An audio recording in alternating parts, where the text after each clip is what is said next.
Hi guys, welcome back to my YouTube channel that is Swapna's Tutorial. So ನೀವೇನ ನನ್ನ ಚಾನೆಲ್ಗೆ subscribe ಆಗಿಲ್ಲ ಅಂದರೆ ಪ್ಲೀಸ್ ಸಬ್ಸ್ಕ್ರೈಬ್ ಆಗಿ ವಿಡಿಯೋಸ್ನ ಲೈಕ್ ಮಾಡಿ ಶೇರ್ ಮಾಡಿ ಹಾಗೆ ಕಮೆಂಟ್ ಮಾಡಿ. ಸೊ ಇವತ್ತು ನಾನು ಮಾಡ್ತಿರೋ ಸಬ್ಜೆಕ್ಟ್ ಯಾವುದು ಅಂದರೆ ಫಸ್ಟ್ ಸೆಮ್ BComನ ಒಂದು ಮಾಡರ್ನ್ ಮಾರ್ಕೆಟಿಂಗ್ ಅನ್ನೋ ಒಂದು ಸಬ್ಜೆಕ್ಟ್ನ ಎಕ್ಸ್ಪ್ಲೈನ್ ಮಾಡ್ತಿದ್ದೀನಿ. ಸೊ ಇದರಲ್ಲಿ ಚಾಪ್ಟರ್ 3ನ ಎಕ್ಸ್ಪ್ಲೈನ್ ಮಾಡ್ತಿದ್ದೀನಿ. ಆಲ್ರೆಡಿ ಚಾಪ್ಟರ್ 3 ಸ್ವಲ್ಪ ಕಾನ್ಸೆಪ್ಟ್ಸ್ನ ಅಪ್ಲೋಡ್ ಮಾಡಿದ್ದೀನಿ. ಸೊ ಇದು ರಿಮೈನಿಂಗ್ ಪಾರ್ಟ್ ಆಗಿದೆ. ಸೊ ಇವಾಗ ನೀವು ನೋಡ್ಬೋದು, ಇದು ಪಾರ್ಟ್ 2 ವಿಡಿಯೋ ಆಗಿದೆ.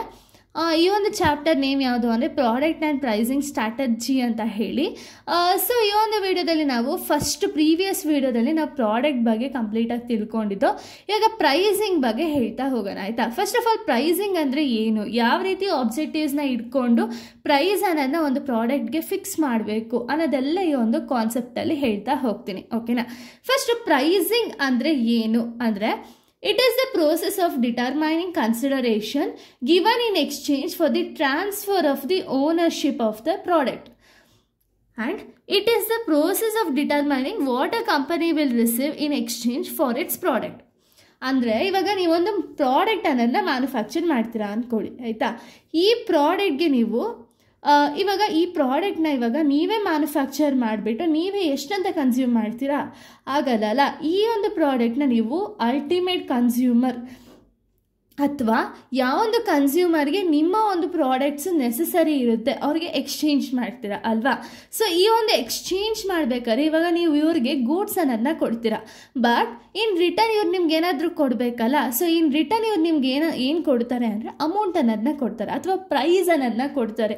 ಏನು ನೀವು ಒಂದು ಪ್ರಾಡಕ್ಟ್ನ ಮ್ಯಾನುಫ್ಯಾಕ್ಚರ್ ಮಾಡೋದಕ್ಕೆ ಎಷ್ಟು ಪ್ರೈಸ್ ಅನ್ನೋದನ್ನ ಫಿಕ್ಸ್ ಮಾಡಿರ್ತೀರೋ ಅಷ್ಟು ಪ್ರೈಸು ಈ ಒಬ್ಬ ವ್ಯಕ್ತಿ ನಿಮಗೆ ರಿಟರ್ನ್ ಕೊಡ್ತಾರೆ. ಅದನ್ನು ನಾವು ಪ್ರೈಸಿಂಗ್ ಅಂತ ಹೇಳಿ ಕರಿತೀವಿ. ಸೊ ಪ್ರೈಸ್ ಅನ್ನೋದು ಪ್ರತಿಯೊಬ್ಬ ವ್ಯಕ್ತಿಗೂ ಕೂಡ ಮುಟ್ಟೋ ಥರ, ಅಂದರೆ ಪ್ರತಿಯೊಬ್ಬ ವ್ಯಕ್ತಿನೂ ಕೂಡ ಆ ಒಂದು ಪ್ರಾಡಕ್ಟ್ನ ಪರ್ಚೇಸ್ ಮಾಡುವಂತಹ ಒಂದು ಪ್ರೈಸ್ ಅನ್ನೋದನ್ನ ಕಂಪನಿ ಇಡಬೇಕಾಗುತ್ತೆ. ಬಿಕಾಸ್ ಇದರಿಂದ ಏನಾಗುತ್ತೆ ಅಂದರೆ ತುಂಬ ಜನ ಕಸ್ಟಮರ್ಸ್ಗೆ ನಿಮ್ಮ ಒಂದು ಪ್ರಾಡಕ್ಟ್ ಅನ್ನೋದು ರೀಚ್ ಆಗುತ್ತೆ. ಸೊ ಇದರಿಂದ ನಿಮ್ಮ ಕಂಪ್ನಿಗೂ ಪ್ರಾಫಿಟ್ ಜಾಸ್ತಿ ಆಗುತ್ತೆ ಆ್ಯಂಡ್ ಡಿಮ್ಯಾಂಡು ಅಥವಾ ಏನು ಒಂದು ನೀಡು ವಾಂಟ್ ಏನಿದೆ ಆಫ್ ಅ ಕನ್ಸ್ಯೂಮರ್ ಏನಿದೆ ಅದು ಕೂಡ ಇನ್ಕ್ರೀಸ್ ಆಗ್ತಾ ಹೋಗುತ್ತೆ, ಓಕೆನಾ. ಸೊ ಈ ಒಂದು ಪ್ರೈಸಿಂಗ್ನ ನೀವು ಯಾವ ರೀತಿ ಫಿಕ್ಸ್ ಮಾಡ್ತೀರಾ ಅಂದರೆ ನಿಮಗೆ ಮ್ಯಾನುಫ್ಯಾಕ್ಚರಿಂಗ್ ಮಾಡಬೇಕಾದ್ರೆ ಎಷ್ಟು ಕಾಸ್ಟ್ ಆಗುತ್ತೋ ಕಾಸ್ಟು ಪ್ಲಸ್ ಪ್ರಾಫಿಟ್, ನೀವು ಒಂದು ಪ್ರಾಫಿಟ್ ಮಾರ್ಜಿನ್ ಅಂತ ಇಟ್ಕೊಂಡಿರ್ತೀರಲ್ಲ ಅಷ್ಟು ಪ್ರಾಫಿಟಲ್ಲಿ ನಾನು ಈ ಒಂದು ಪ್ರಾಡಕ್ಟ್ನ ಮಾರಿದ್ರೆ ನನಗೆ ಕಂಪನಿ ಅನ್ನೋದು ಗ್ರೋ ಆಗುತ್ತೆ ಅಂತ ಹೇಳಿ ನಿಮ್ಮ ಮೈಂಡಲ್ಲಿ ಇರುತ್ತಲ್ಲ, ಪ್ಲಸ್ ಅವೆರಡನ್ನ ಆ್ಯಡ್ ಮಾಡಿದಾಗ ನಿಮಗೆ ಪ್ರೈಸ್ ಎಷ್ಟು ಅಂತ ಹೇಳಿ ಸಿಗುತ್ತೆ, ಓಕೆನಾ. ಸೊ ನೆಕ್ಸ್ಟ್ ಕಾನ್ಸೆಪ್ಟ್ ಏನು ಅಂದರೆ ಆಬ್ಜೆಕ್ಟಿವ್ಸ್ ಆಫ್ ಪ್ರೈಸಿಂಗ್. ಸೊ ಯಾವ ಆಬ್ಜೆಕ್ಟಿವ್ನ ನಾವು ಇಟ್ಕೊಂಡು ಪ್ರೈಸ್ ಅನ್ನೋದನ್ನ ಫಿಕ್ಸ್ ಮಾಡಬೇಕು ಅಂದರೆ ಟು ಮ್ಯಾಕ್ಸಿಮೈಸ್ ದ ಪ್ರಾಫಿಟ್. ಇವಾಗ ಪ್ರತಿಯೊಂದು ಕಂಪನಿ ಏನಿದೆ, ಕಂಪನಿ ಆಬ್ಜೆಕ್ಟಿವ್ ಏನಾಗಿರುತ್ತೆ ಅಂದರೆ ಅವರ ಒಂದು ಕಂಪನಿಗೆ ಪ್ರಾಫಿಟ್ ಅನ್ನೋದು ಜಾಸ್ತಿ ಆಗಬೇಕು ಅನ್ನೋದೇ ಪ್ರತಿಯೊಂದು ಕಂಪ್ನಿದು ಆಬ್ಜೆಕ್ಟಿವ್ ಆಗಿರುತ್ತೆ.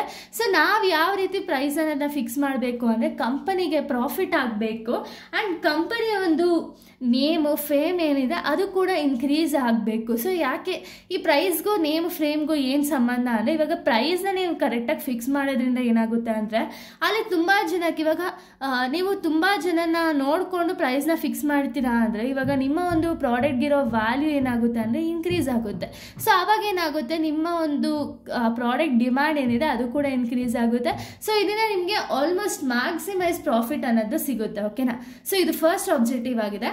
Next price stability. So price stability ಅಂದರೆ ಏನು ಅಂದರೆ ಒಂದೊಂದು ಕಂಪನಿಗಳು ಏನು ಮಾಡ್ತಾರೆ ಅಂದರೆ ಕಾನ್ಸಿಕ್ವೆನ್ಸ್ ಆಗಿ ಅವರು ಚೇಂಜ್ ಮಾಡಲ್ಲ, ಅಂದರೆ ಪ್ರೈಸ್ ಅನ್ನೋದನ್ನ ಫ್ಲಕ್ಚುಯೇಟ್ ಮಾಡಲ್ಲ, ಒಂದೇ ಪ್ರೈಸ್ನ ಮೇಂಟೈನ್ ಮಾಡ್ತಿರ್ತಾರೆ. ಯಾಕೆ ಅಂದರೆ ಅವರದೇ ಇರುವಂಥ ಒಂದು ಕಸ್ಟಮರ್ಸ್ನ ಕಳ್ಕೋಬಾರ್ದು ಅನ್ನೋದು ಒಂದು ರೀಸನ್ ಇರುತ್ತೆ. ಆ್ಯಂಡ್ ಇವಾಗ ಹೇಳಿದ್ನಲ್ಲ, ಇವಾಗ ಕಸ್ಟಮರ್ಸ್ ಅನ್ನೋರು ಕಿಂಗ್ ಆಫ್ ದಿ ಮಾರ್ಕೆಟ್ ಅಂತಲೇ ಹೇಳ್ತೀವಿ. ಸೊ ಆ ಒಂದು ಕಸ್ಟಮರ್ಸ್ನ ನಾವು ರೀಟೈನ್ ಮಾಡಬೇಕು ಅಂದರೆ ಪ್ರೈಸ್ ಅನ್ನೋದು ಒಂದೊಂದು ಕಂಪನಿ ಸ್ಟ್ರಾಟಜಿನೇ ಆಗಿರುತ್ತೆ, ಈ ಪ್ರೈಸ್ ಅನ್ನೋದು ಸ್ಟೆಬಿಲಿಟಿ ಆಗಿರೋದು. ಸೊ ಇದು ಕೂಡ ಒಂದು ಆಬ್ಜೆಕ್ಟಿವು.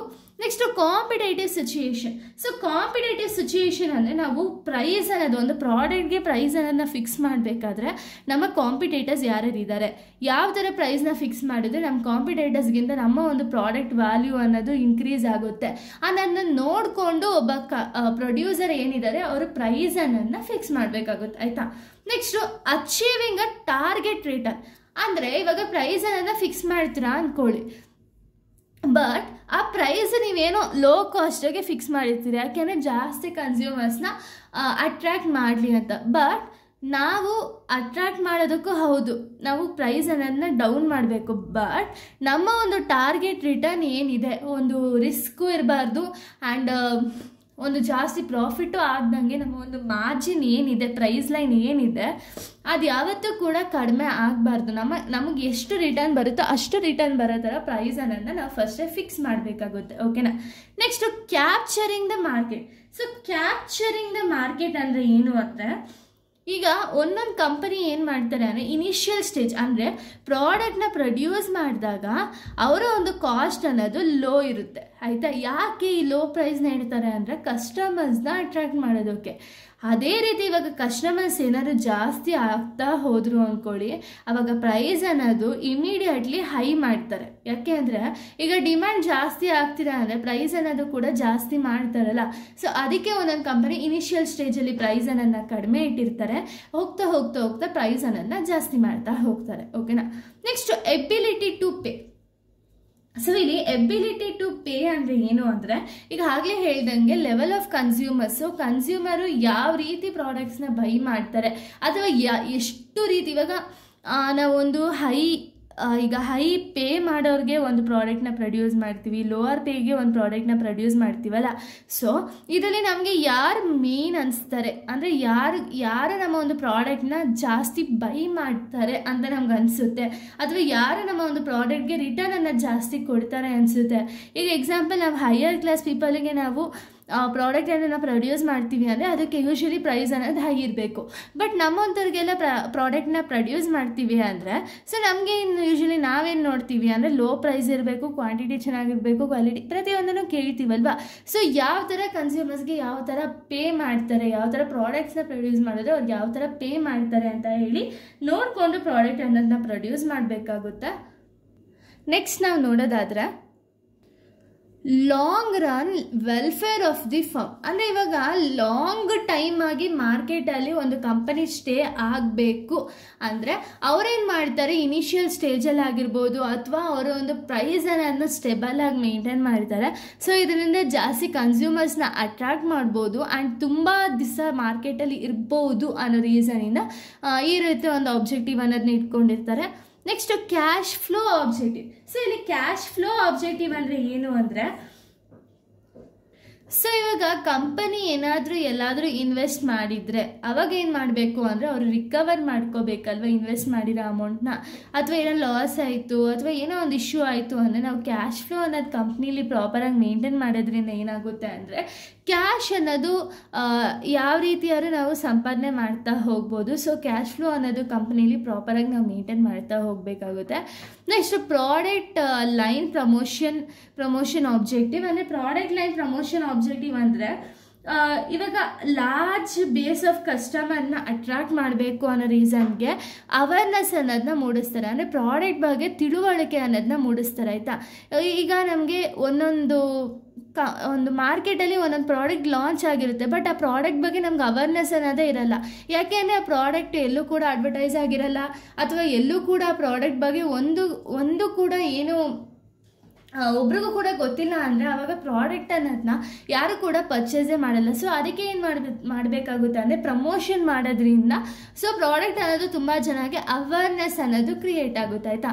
Next survival objective. So survival objective ಅಂದರೆ ಏನು ಅಂದರೆ, ಸೊ ಇವಾಗ ಕಂಪನಿ ಏನು ಮಾಡಬೇಕು ಅದೇ ಹೇಳಿಲ್ವ, ಲಾಂಗ್ ಟರ್ಮ್ ಮಾರ್ಕೆಟ್ನ ಫಿಕ್ಸ್ ಮಾಡಬೇಕು ಅಂದರೆ ಕಂಪನಿ ಒಂದು ಕನ್ಸ್ಯೂಮರ್ ನೀಡ್ಸ್ ಏನಿದೆ, ವಾಂಟ್ಸ್ ಏನಿದೆ ಅದ್ರ ಬೇಸಿಸ್ ಮೇಲೆ ಪ್ರಾಡಕ್ಟ್ಸನ್ನು ಫಿಕ್ಸ್ ಮಾಡೋದ್ರಿಂದ, ಪ್ರಾಡಕ್ಟ್ಸ್ ಪ್ರೈಸನ್ನು ಫಿಕ್ಸ್ ಮಾಡೋದ್ರಿಂದ ಲಾಂಗ್ ಟರ್ಮ್ ಆಗಿರ್ಬೋದು ಅಥವಾ ಸರ್ವೈವಲ್ ಜಾಸ್ತಿ ದಿನ ಮಾಡೋಕ್ಕಾಗುತ್ತೆ ಒಂದು ಕಂಪನಿಗೆ, ಓಕೆನಾ. ಸೊ ಇಷ್ಟು ಕೂಡ ಒಂದು ಆಬ್ಜೆಕ್ಟಿವ್ಸ್ ಆಫ್ ಪ್ರೈಸಿಂಗ್ ಆಗಿದೆ. ಇನ್ನು ನೆಕ್ಸ್ಟ್ ನಾವು ನೋಡೋದಾದರೆ types of pricing. So types of ಪ್ರೈಸಿಂಗ್ನ ನಾವು 3 ಟೈಪ್ಸಾಗಿ ಡಿವೈಡ್ ಮಾಡಿದ್ದೀವಿ, ಓಕೆನಾ. Cost oriented pricing, demand oriented, competition oriented. So ಈ 3 ಟೈಪ್ಸಲ್ಲೂ ಕೂಡ ಸಬ್ ಪಾಯಿಂಟ್ಸ್ ಅನ್ನೋದಿದೆ, ಓಕೆನಾ. ಈಗ ಫಸ್ಟ್ ಒನ್ ನಾವು ನೋಡ್ತಾ ಹೋಗೋಣ, cost oriented pricing policy. So ಇಲ್ಲಿ ಕಾಸ್ಟ್ ಓರಿಯೆಂಟೆಡ್ ಪ್ರೈಸಿಂಗ್ ಪಾಲಿಸಿಯಲ್ಲಿ ಫಸ್ಟ್ ಪಾಯಿಂಟ್ ಯಾವುದು ಅಂದರೆ cost plus method. So cost plus method ಅಂದರೆ ಏನು ಅಂದರೆ, ಸೊ ಇಲ್ಲಿ ಮ್ಯಾನುಫ್ಯಾಕ್ಚರ್ ಏನು ಮಾಡ್ತಾರೆ ಅಂದರೆ ಒಂದು ಪ್ರಾಡಕ್ಟ್ ಅನ್ನೋದನ್ನ ಲೆಸ್ ಕಾಸ್ಟಲ್ಲಿ ಅವರು ಸೆಲ್ ಮಾಡಲ್ಲ, ಆಯಿತಾ. ಸೊ ಇವ್ರು ಏನು ಮಾಡ್ತಾರೆ ಅಂದರೆ ಕಾಸ್ಟ್, ಒಂದು ಮ್ಯಾನುಫ್ಯಾಕ್ಚರಿಂಗ್ ಕಾಸ್ಟ್ ಏನಾಗಿದೆ ಅದನ್ನು ಆ್ಯಡ್ ಮಾಡ್ತಾರೆ, ಟ್ರಾನ್ಸ್ಪೋರ್ಟೇಷನ್ ಕಾಸ್ಟು ಆ್ಯಡ್ ಮಾಡ್ತಾರೆ, ಆ್ಯಂಡ್ ಅವ್ರಿಗೆ ಪ್ರಾಫಿಟ್ ಏನು ಬೇಕು ಅದನ್ನು ಆ್ಯಡ್ ಮಾಡಿ ಟೋಟಲಾಗಿ ಎಷ್ಟು ಅಮೌಂಟ್ನ ಫಿಕ್ಸ್ ಮಾಡಬೇಕು ಅನಿಸುತ್ತೋ ಅಷ್ಟನ್ನ ಹೈಯರ್ ಪ್ರೈಸ್ಗೆ ಪ್ರಾಡಕ್ಟ್ಸ್ ಅನ್ನೋದನ್ನ ಸೆಲ್ ಮಾಡ್ತಾರೆ, ಆಯಿತಾ. ಅದನ್ನು ನಾವು ಕಾಸ್ಟ್ ಪ್ಲಸ್ ಮೆಥಡ್ ಅಂತ ಹೇಳಿ ಕರಿತೀವಿ. ನೆಕ್ಸ್ಟ್ ರೇಟ್ ಆಫ್ ರಿಟರ್ನ್ ಅಥವಾ ಟಾರ್ಗೆಟ್ ಪ್ರೈಸಿಂಗ್ ಅಂದರೆ ಇಲ್ಲಿ ಎಷ್ಟು ರಿಟರ್ನ್ ಬರಬೇಕು ಅಂತ ಫಸ್ಟೇ ಫಿಕ್ಸ್ ಮಾಡಿಬಿಟ್ಟಿರ್ತಾರೆ. ಓಕೆ, ಇಷ್ಟು ಬರಬೇಕು ಅಂದರೆ ಫಸ್ಟೇ ಫಿಕ್ಸ್ಡ್ ಆಗಿರುತ್ತೆ ಅಥವಾ ಟಾರ್ಗೆಟ್ ಆಗಿರುತ್ತೆ, ಇಷ್ಟು ಅಮೌಂಟ್ ಬರಬೇಕು. ಇವಾಗ ನಾವೆಲ್ಲೋ ಒಂದು ಕಡೆ ಕೆಲಸಕ್ಕೆ ಹೋಗ್ತಿದ್ರೆ ಅಲ್ಲಿ ಟಾರ್ಗೆಟ್ ಕೊಡ್ತಾರೆ ಗೊತ್ತಾ, ಇಷ್ಟು ಜನ ಕನ್ಸ್ಯೂಮರ್ಸ್ನ ನೀವು ಈ ಕಂಪ್ನಿ ಜೊತೆ ಟೈಅಪ್ ಮಾಡಿಸ್ಬೇಕು ಅಂತಲೋ ಅಥವಾ ಇನ್ಶೂರೆನ್ಸ್ ತೊಗೋಬೇಕು ಅಂತ ಏನೋ ಒಂದು ಟಾರ್ಗೆಟ್ ಅನ್ನೋದನ್ನ ಕೊಟ್ಟಿರ್ತಾರಲ್ಲ, ಅದೇ ರೀತಿ ಟಾರ್ಗೆಟ್ ಪ್ರೈಸಿಂಗಲ್ಲಿ ಇಷ್ಟೇ ಅಮೌಂಟ್ ಅನ್ನೋದನ್ನ ಫಿಕ್ಸ್ ಮಾಡಿಬಿಟ್ಟಿರ್ತಾರೆ, ಅದನ್ನು ನಾವು ಟಾರ್ಗೆಟ್ ಪ್ರೈಸಿಂಗ್ ಅಂತೀವಿ. Next break even pricing. So break even pricing ಅಂದರೆ ಇದೊಂದು ಸಿಚುಯೇಷನ್, ಆಯಿತಾ, ವೇರ್ ಲಾಸು ಇರಲ್ಲ ಆ್ಯಂಡ್ ಪ್ರಾಫಿಟ್ಟು ಇರಲ್ಲ, ಆಯಿತಾ. ಪ್ರಾಫಿಟ್ ಆ್ಯಂಡ್ ಲಾಸ್ನ ಈಕ್ವಲ್ ಆಗಿ ಬ್ಯಾಲೆನ್ಸ್ ಮಾಡಿದ್ರೆ ಅದನ್ನು ನಾವು ಬ್ರೇಕ್ ಈವನ್ ಪ್ರೈಸಿಂಗ್ ಅಂತ ಹೇಳಿ ಕರಿತೀವಿ, ಆಯಿತಾ. Next marginal cost. So marginal cost ಅಂದರೆ ಏನು ಅಂದರೆ ಈಗ ಅಡಿಷ್ನಲ್ ಕಾಸ್ಟ್ ಏನಾದ್ರು ಇನ್ಕರ್ಡ್ ಆಗಿರುತ್ತೆ ಅಲ್ವಾ, ಕಂಪನಿ ಒಂದು ಪ್ರಾಡಕ್ಟ್ನ ಪ್ರೊಡ್ಯೂಸ್ ಮಾಡಬೇಕಾದ್ರೆ ಏನೇನೆಲ್ಲ ಅಡಿಷ್ನಲ್ ಕಾಸ್ಟ್ ಇನ್ಕರ್ಡ್ ಆಗಿದೆಯೋ ಅದನ್ನು ನಾವು ಮಾರ್ಜಿನಲ್ ಕಾಸ್ಟ್ ಅಂತ ಹೇಳಿ ಕರಿತೀವಿ. ಸೊ ಇದು ಫಸ್ಟ್ ಪಾಯಿಂಟಲ್ಲಿ ಸಬ್ ಪಾಯಿಂಟ್ಸ್ಗಳು, ಆಯಿತಾ, ಕಾಸ್ಟ್ ಓರಿಯೆಂಟೆಡ್ ಪ್ರೈಸಿಂಗಲ್ಲಿ ಸಬ್ ಪಾಯಿಂಟ್ಸ್ಗಳು. ಸೆಕೆಂಡ್ ಒನ್ ಯಾವುದು ಅಂದರೆ demand oriented pricing policy. So ಇಲ್ಲಿ ಡಿಮಾಂಡ್ ಓರಿಯೆಂಟೆಡ್ ಪ್ರೈಸಿಂಗ್ ಪಾಲಿಸಿಲಿ ಫಸ್ಟ್ ಸಬ್ ಪಾಯಿಂಟ್ ಯಾವುದು ಅಂದರೆ purchasing power pricing. So purchasing power pricing ಅಂದರೆ ಏನು ಅಂದರೆ ಕಂಪನಿ ಅನ್ನೋರು ಒಂದು ಪ್ರಾಡಕ್ಟ್ ಪ್ರೈಸ್ ಅನ್ನೋದನ್ನ ಮಾರ್ಕೆಟ್ ಸಿಚುಯೇಷನ್ ಏನಿದೆ, ಆಯಿತಾ, ಈಗ ಯಾವೊಂದು ಕನ್ಸ್ಯೂಮರ್ಸ್ ಆ ಪ್ರಾಡಕ್ಟ್ನ ಬೈ ಮಾಡೋಕ್ಕೆ ಇಷ್ಟಪಡ್ತಾರೆ, ಸೊ ಯಾವ ಕನ್ಸ್ಯೂಮರ್ಗೆ ಯಾವ ರೀತಿ ನಾವು ಪ್ರೈಸ್ ಅನ್ನೋದನ್ನ ಫಿಕ್ಸ್ ಮಾಡಿದ್ರೆ ತುಂಬ ಜನ ಅಟ್ರಾಕ್ಟ್ ಆಗ್ತಾರೆ ಆ್ಯಂಡ್ ತುಂಬ ಜನ ಪರ್ಚೇಸ್ ಮಾಡ್ತಾರೆ, ಸೊ ಆ ಒಂದು ಪ್ರೈಸ್ ಅನ್ನೋದನ್ನ ನಾವು ಫಿಕ್ಸ್ ಮಾಡಬೇಕಾಗುತ್ತೆ. Next skimmed pricing. So skimmed pricing ಅಂದರೆ ಏನು ಅಂದರೆ ಸೊ ಇಲ್ಲಿ ಸ್ಕಿಮ್ ಪ್ರೈಸಿಂಗಲ್ಲಿ ಏನು ಮಾಡ್ತಾರೆ ಅಂದರೆ ಸ್ಟಾರ್ಟಿಂಗೇನೆ ಹೈ ಪ್ರೈಸ್ ಅನ್ನೋದನ್ನ ಫಿಕ್ಸ್ ಮಾಡ್ತಾರೆ, ಆಯಿತಾ. ಈಗ ಒಂದು ಪ್ರಾಡಕ್ಟ್ನ ನಾವು ಪ್ರೊಡ್ಯೂಸ್ ಮಾಡಿದೋ ಅಂದ ತಕ್ಷಣ ಸ್ಟಾರ್ಟಿಂಗೇ ಹೈ ಪ್ರೈಸ್ ಅನ್ನೋದನ್ನ ಫಿಕ್ಸ್ ಮಾಡ್ತಾರೆ, ಸೊ ಅದನ್ನು ನಾವು ಸ್ಕಿಮ್ ಪ್ರೈಸಿಂಗ್ ಅಂತ ಹೇಳಿ ಕರಿತೀವಿ.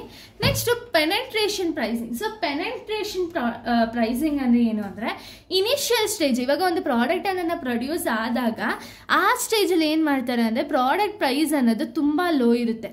ಆಮೇಲೆ ಹೋಗ್ತಾ ಹೋಗ್ತಾ ಕನ್ಸ್ಯೂಮರ್ ನೀಡ್ಸು ವಾಂಟ್ಸ್ ಎಲ್ಲ ನೋಡಿಕೊಂಡು ಈಗ ಏನಾದ್ರು ಕನ್ಸ್ಯೂಮರ್ಸ್ ಜಾಸ್ತಿ ಜನ ಅಟ್ರಾಕ್ಟ್ ಆಗ್ತಾರೆ ಅಂದ್ಕೊಳ್ಳಿ, ಸೊ ಅವಾಗ ಏನು ಮಾಡ್ತಾರೆ ಅಂದರೆ ಇಮ್ಮಿಡಿಯೇಟ್ಲಿ ಪ್ರೈಸ್ ಅನ್ನೋದನ್ನ ಜಾಸ್ತಿ ಮಾಡ್ತಾರೆ. ಸೊ ಯಾಕೆ ಇವಾಗ ತುಂಬ ನೀಡು ವಾಂಟ್ ಈ ಒಂದು ಪ್ರಾಡಕ್ಟ್ಗೆ ತುಂಬ ನೀಡ್ಸ್ ಆ್ಯಂಡ್ ವಾಂಟ್ಸ್ ಜಾಸ್ತಿ ಆದಷ್ಟು ಅವ್ರ ಪ್ರೈಸ್ ಅನ್ನೋದನ್ನ ಜಾಸ್ತಿನೇ ಮಾಡ್ತಾರೆ, ಆಯಿತಾ. ಸ್ಕಿಮ್ಡ್ ಅಂದರೆ ಇನಿಷಿಯಲ್ ಸ್ಟೇಜಲ್ಲೇ ಜಾಸ್ತಿ ಇರುತ್ತೆ, ಬಟ್ ಪೆನೆಟ್ರೇಷನ್ ಅಂದರೆ ಇನಿಷಿಯಲ್ ಸ್ಟೇಜಲ್ಲಿ ಕಡಿಮೆ ಇರುತ್ತೆ, ಹೋಗ್ತಾ ಹೋಗ್ತಾ ಪ್ರೈಸ್ ಅನ್ನೋದು ಜಾಸ್ತಿ ಆಗ್ತಾ ಹೋಗುತ್ತೆ, ಓಕೆನಾ.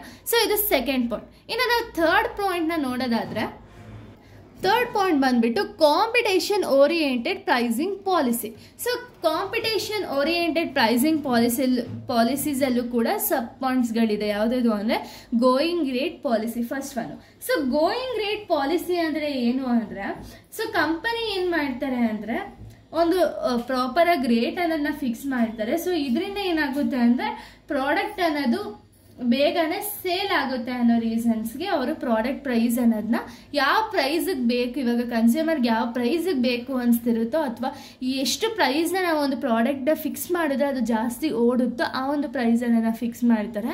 Next discount pricing. So discount ಪ್ರೈಸಿಂಗ್ನ ಯಾವ ಬೇಸಿಸ್ ಮೇಲೆ ಮಾಡ್ತಾರೆ ಅಂದರೆ ಇವಾಗ ಪ್ರಾಡಕ್ಟ್ಸ್ಗಳನ್ನ ಇವಾಗ ಒಬ್ಬ ಕನ್ಸ್ಯೂಮರ್ಸ್ಗೆ ಪ್ರೊಡ್ಯೂಸ್ ಮಾಡಿ ಸೆಲ್ ಮಾಡಬೇಕಾದ್ರೆ ಅವ್ರಿಗೆ ಪ್ರತಿಯೊಂದು ಕನ್ಸ್ಯೂಮರು ಕೂಡ ಪ್ರಾಡಕ್ಟ್ನ ಪರ್ಚೇಸ್ ಮಾಡ್ತಾರೆ ಅಂತ ನಮ್ಗೆ ಅನ್ಸಲ್ವಲ್ಲ. ಸೊ ಅವಾಗ ಏನು ಮಾಡ್ತಾರೆ ಅಂದರೆ ಈ ಥರ ಡಿಸ್ಕೌಂಟ್ಸು, ಕೂಪನ್ಸು ಇದನ್ನೆಲ್ಲ ಇಡೋದ್ರಿಂದ ಏನಾಗುತ್ತೆ ಅಂದರೆ ತುಂಬ ಜನ ಕನ್ಸ್ಯೂಮರ್ಸ್ ಅಟ್ರಾಕ್ಟ್ ಆಗ್ತಾರೆ ಆ್ಯಂಡ್ ಅವರು ಒಂದ್ಸತಿ ಬೈ ಮಾಡಿದ್ಮೇಲೆ ಓಕೆ ಈ ಒಂದು ಕಂಪ್ನಿಯವರು ಜಾಸ್ತಿ ಡಿಸ್ಕೌಂಟ್ಸ್ ಕೊಡ್ತಾರೆ ಅಂತ ಹೇಳಿ ಅವ್ರು ತುಂಬ ಜನ ಆ ಒಂದು ಪ್ರಾಡಕ್ಟ್ಗೆ ಅಟ್ರಾಕ್ಟ್ ಆಗಿ ತುಂಬ ಜನ ಈ ಒಂದು ಪ್ರಾಡಕ್ಟ್ನ ಬೈ ಮಾಡ್ತಾರಲ್ಲ, ಸೊ ಆ ರೀಸನ್ಗೆ ಡಿಸ್ಕೌಂಟ್ ಪ್ರೈಸಿಂಗ್ ಅನ್ನೋದನ್ನ ಕೊಡ್ತಾರೆ. Next premium price. So premium price ಅಂದರೆ ಏನು ಅಂದರೆ ಇನಿಷಿಯಲಿ ಹೈಯರ್ ಪ್ರೈಸ್ನ ಫಿಕ್ಸ್ ಮಾಡ್ತಾರೆ ಆಯಿತಾ. ಒಂದು ಪ್ರೀಮಿಯಂ ಪೊಸಿಷನ್ನ ಒಂದು ಮಾರ್ಕೆಟಲ್ಲಿ ಮೇಂಟೈನ್ ಮಾಡಬೇಕು ಅನ್ನೋ ರೀಸನ್ಗೆ ಅವ್ರೇನು ಮಾಡ್ತಾರೆ ಅಂದರೆ ಎಕ್ಸ್ಟ್ರಾ ಅಥವಾ ಹೈ ಕಾಸ್ಟ್ನ ಫಿಕ್ಸ್ ಮಾಡ್ತಾರೆ. ಅದನ್ನು ನಾವು ಪ್ರೀಮಿಯಂ ಪ್ರೈಸಿಂಗ್ ಅಂತ ಹೇಳಿ ಕರಿತೀವಿ. ಸೊ ಇಲ್ಲಿಗೆ ಈ ಒಂದು ಪಾರ್ಟ್ 2 ಅನ್ನೋದು ಕಂಪ್ಲೀಟ್ ಆಗುತ್ತೆ. ಪಾರ್ಟ್ 3 ವಿಡಿಯೋ ಬಂದುಬಿಟ್ಟು ನಾನು ನೆಕ್ಸ್ಟ್ ವೀಡಿಯೋದಲ್ಲಿ ಅಪ್ಲೋಡ್ ಮಾಡ್ತೀನಿ. So thank you guys, thanks for watching.